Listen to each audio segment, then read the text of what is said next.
sa paghahanap niya ng mga kain. Isang teritoryo ang kailangan niyang tawirin.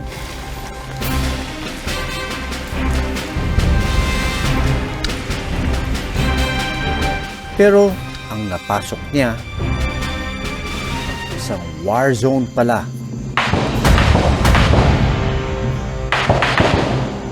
War zone para sa mga naliligaw na ahas katulad niya.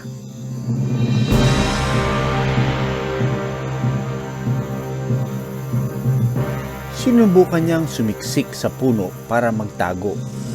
Kahit ako parang ayokong pasukin itong lugar na ito dahil napakasukal, and we're dealing with a snake that can swallow a whole adult goat, ano?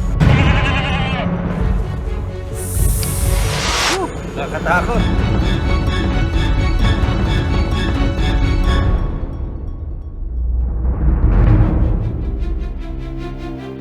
Pagkatapos ng hidwaan sa Sulu, kaya pang nakakalabas ang mga residente. Pati na rin ang mga hayop na dating nakakubli dahil sa giyera. Pero sa paglabas nila, panibagong engkwentro naman ang kanilang haharapin. Dahil ang mundo ng tao at ahas nagtatagpo na rin.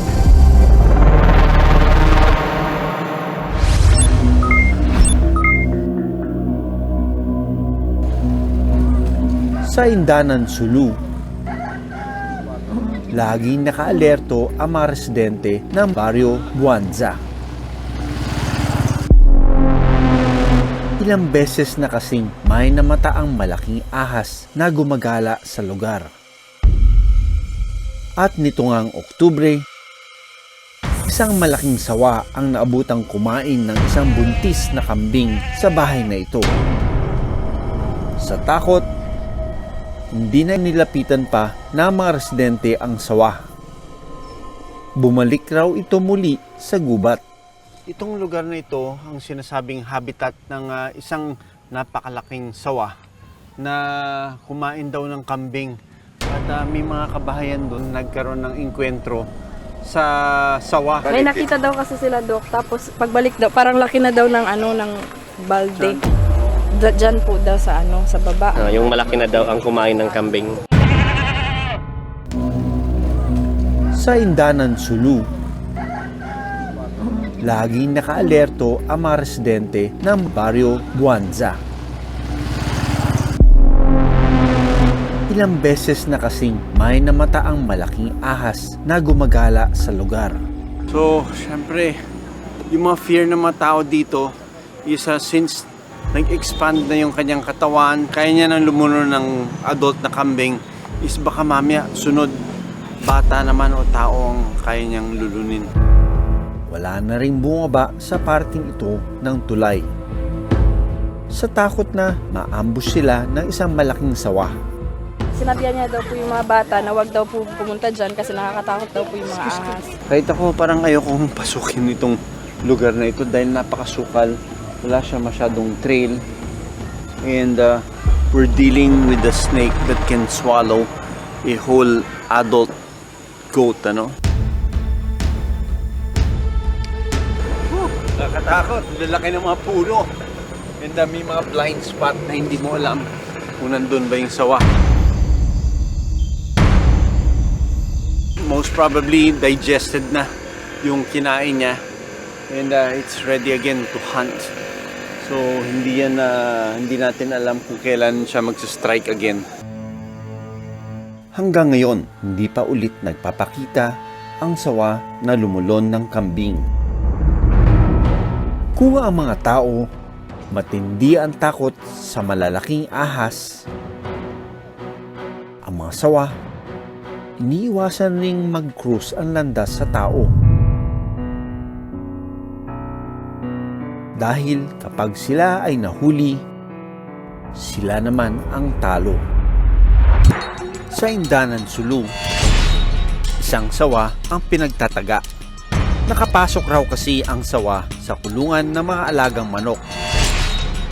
Kwento ng residente, pinatay na nila ang sawa bago pa ito makaperwisyo ng iba pa nilang alaga.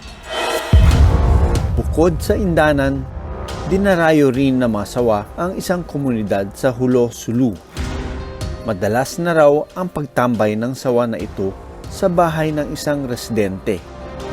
Sa takot na matuklaw at mapatay ng ibang tao ang sawa, inireport nila ito sa Bureau of Fire Protection o BFP.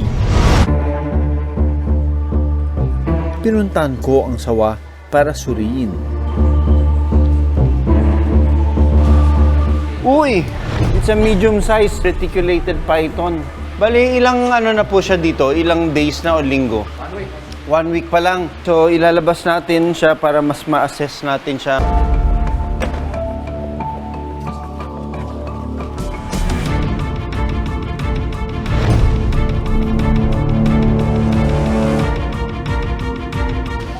Malinis. Napakagandang candidate ito for release back into the wild. Whoever captured this one, yung taga BFP daw nakakahuli, did a good job. Kalimitan yung mga dinodocument namin is napaka-aggressive. Strike na sila ng strike. Pero bakit napaka-friendly nitong reticulated python na ito, no?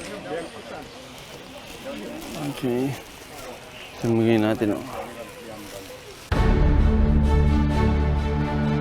Oras na para pakawalan at ibalik siya sa kanyang natural na tirahan. Nandito tayo sa release site niya. So, samahan tayo ng mga taga dito sa Budatu para i-release itong reticulated python na na-examine na natin.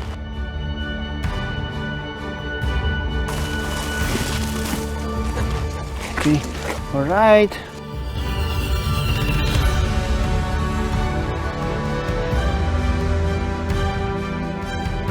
May ibang tao na na-appreciate nila yung presence ng wildlife. Once makita namin na okay naman siya i-release, binabalik namin siya sa natural habitat po. Sa puntong ito, may pagkakasundo sa pagitan ng tao at ahas. Respeto sa teritoryo at buhay.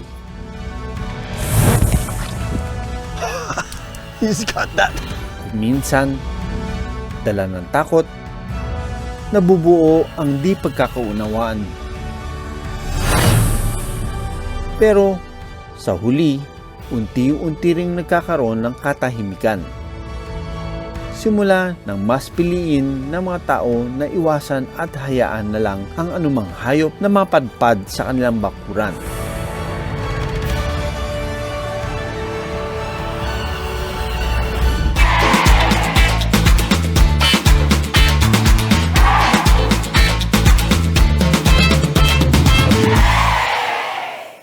Maraming salamat sa panonood ng Born to be Wild.